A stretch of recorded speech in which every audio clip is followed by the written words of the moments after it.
हमारे विदेश मंत्रालय के ऑफिशियल स्पोक्समैन ने ये प्रॉपर घोषणा की कि बहुत जल्द हमारे 8 जो नेवल ऑफिसर्स हैं जो वहाँ कतर की जेल में कैद हैं उनको छोड़ दिया जाएगा। ये लगभग सेटल हो गया है, कोई चिंता का विषय नहीं है, क्योंकि हमारे अफसरों ने कभी किसी के लिए जासूसी की है, ना कभी करेंगे, हमें इसकी कोई जरूरत नहीं। आज हम देखते हैं कि भारत का खास तौर पे अमेरिका में, मगरबी दुनिया में बड़ा असर रसूख है। भारतीय प्रधानमंत्री और कतर के अमीर के बीच में भेंट हुई, बहुत ही सरलता और सहजता से अपनी डिप्लोमेसी की सहायता से, और जो दूसरे और लिवरेजेस हैं जिनके बिना कतर का काम नहीं चल सकता, एक तरफ से तो उनको उपयोग में लिया। कोई दुनिया का मुल्क ऐसा नहीं है जहाँ पे पाकिस्तान को इज्जत की नजर से देखा जाता हो, कहीं पे नहीं देखा जाता। और उसकी वजह सिर्फ ये पाकिस्तानियों की अपनी बोंगियां हैं, अपनी ना इनको अपना मुल्क चलाना आता है, ना इनको बाहर के मुल्क में जाके बिहेव करना आता है। इनको बताना चाहिए तुम्हारी औकात इतनी सी है,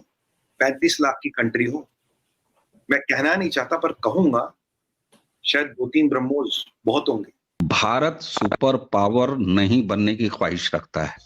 हमें सुपर पावर नहीं बनना है, हमें विश्वगुरु बनना है। विश्वगुरु हम थे, विश्वगुरु हम हैं, विश्वगुरु हम रहेंगे। मुख्तलिफ स्टेट डिपार्टमेंट आप ले लीजिए, पेंटागन ले लीजिए, थिंक टैंक्स ले लीजिए मगरबी दुनिया में, वहाँ आपको बेशुमार भारत के ओरिजिन के लोग वहाँ मिल जाएंगे। कतर ने यह निर्णय कर लिया है कि हमारे 8 जो नेवल ऑफिसर्स हैं जो वहाँ कतर की जेल में कैद हैं उनको छोड़ दिया जाएगा। आपको ध्यान है कि यह बात हम आरंभ से कहते आ रहे हैं और हम ये बता रहे हैं आपको कि ये किस प्रकार से किया गया। कई लोग जो हैं जो इसको बावेला मचा रहे थे और जो कह रहे थे कि देखिए भारत को तो कतर जैसे ने झुका दिया एक बार फिर से। तो भाई कतर जैसे ने झुकाया जो था तो वह आप भूल गए कि जिसको आप झुकाना कह रहे हैं उसमें एक कार्यक्रम में बहुत सारे पेच और आने बाकी हैं। भारत तो पाकिस्तान जैसे ने जब कुलभूषण जाधव को अगवा करके अपने यहाँ रख लिया तब उसको तो जाकर इंटरनेशनल कोर्ट ऑफ जस्टिस तक लड़ाई की, तो ये कतर वाला मामला तो बहुत ही छोटा सा था।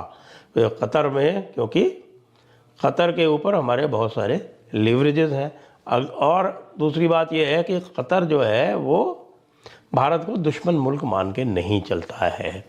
पाकिस्तान के साथ समस्या ये है कि पाकिस्तान अगर हिंदुस्तान को दुश्मन मुल्क ना माने तो उसका जो निर्माण हुआ था वही एक प्रकार से संदेह की धारा में आ जाएगा, संदेह के दायरे में आ जाएगा। उसके लिए तो अत्यंत आवश्यक है, जिस दिन वह भारत को दुश्मन मानना बंद कर देगा उस दिन ये कहा जाएगा कि भाई फिर तुमने ये पाकिस्तान बनाया ही क्यों। इसलिए उसके लिए तो ये अत्यंत आवश्यक है, इसलिए वो सारे कार्य दुश्मनी के हिसाब से करता रहता है और उसके जो राजनेता है वो लगातार बोलते रहते हैं। लेकिन कतर के साथ ऐसी समस्या नहीं है। क्यों? क्योंकि कतर के साथ किसी प्रकार का इन्फीरियरिटी कॉम्प्लेक्स नहीं है, उनके पास कोई एहसास कमतरी या हीन भावना नहीं है। वो अपने अरब वाले जो अस्तित्व है, जो उनकी जो अरबी पहचान है उसमें वो पूरी तरह से सहज है, कंफर्टेबल है। They are comfortable with their Arab identity। इसलिए यह समस्या उनके साथ नहीं है। पहले वो रहते थे काल कोठरी में, फिर काल कोठरी से उनको डबल बेड में शिफ्ट कर दिया गया, फिर डबल बेड से शिफ्ट करने के बाद जो है वो उनको बाहर निकलने की आज़ादी दे दी गई, और फिर उसके बाद पूरे के पूरे उनको बैडमिंटन खेलने और बैडमिंटन खेलने के साथ साथ जिम, स्पा, पूरी तरह से एक क्लब की तरह उनको क्लब में रख दिया गया एक तरह से, और सारी क्लब फैसिलिटीज़ दे दी गई। और अब समाचार ये आ रहा है, सूत्रों के माध्यम से आ रहा है। देखिए हमारे सूत्र बड़े विश्वस्त होते हैं, आप देख ही रहे हैं कि ये सूत्रों के माध्यम से भी ये समाचार आ गया है कि कतर के अमीर ने भारत को ये बता दिया है, सूचना भेज दी है कि भाई हम इनको छोड़ रहे हैं। अब ये ऑफिशियल अनाउंसमेंट होना अभी बाकी है, वो भी हो जाएगा, क्योंकि भाई इनको तो छूटना ही था। क्यों?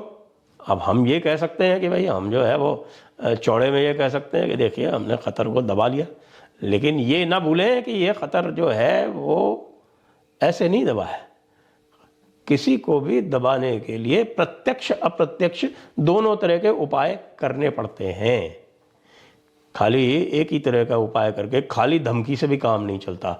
अरे भाई आप धमकी दोगे, ज़्यादा धमकियाँ दोगे और उसको भी पब्लिक में धमकी दोगे तो फिर वो भी, उसकी भी जो है वो एक अहंग होता है, उस अहम से वो फिर अगर उसका अहम चोटिल हो जाए तो फिर वो अहम चोटिल होके फिर वो जो है वो अड़ सकता है कि ठीक है कर लो कुछ भी, हम तो यही करेंगे। आज से तकरीबन कोई 4 महीने पहले मैंने ऊपर नीचे 1-2 वीडियोस डाली थी जहां पे मैंने ये बताया था कि ग्रीस में पाकिस्तानियों को बड़ी बुरी नजर से देखा जाता। और सिर्फ ग्रीस ही ऐसी जगह नहीं है, अब तो हमने देखा है चाहे बरतानिया हो, चाहे फ्रांस हो, चाहे जर्मनी हो, चाहे अमेरिका, कनाडा, कहीं पे भी हो, पाकिस्तानियों को बड़ी गंदी नजर से देखा जाता। और ऐसे है कि जख्मों पे नमक छिड़कने के मुतरादिफ अब एक नई खबर आई है कि ग्रीस ने इंडिया, मोल्डोवा से प्लान किया कि उधर से हम माइग्रेंट्स लेके आएंगे क्योंकि ग्रीस में वर्कर्स की कमी है, वहां पे जो एग्रीकल्चर का सेक्टर है उसमें उन्हें मजदूरों की जरूरत है। तो उन्होंने कहा हम इंडिया के पास चले जाएंगे, लेकिन पाकिस्तान से हमने किसी को नहीं लाना क्योंकि पाकिस्तानियों का यहाँ पर आके जुर्म करते हैं, दंगे फसाद करते हैं, फटे करते हैं, उनकी औरतों के रेप करते हैं, औरतें तो क्या मर्दों को भी नहीं छोड़ते। ये देखें ये खबर, 2 पाकिस्तानियों ने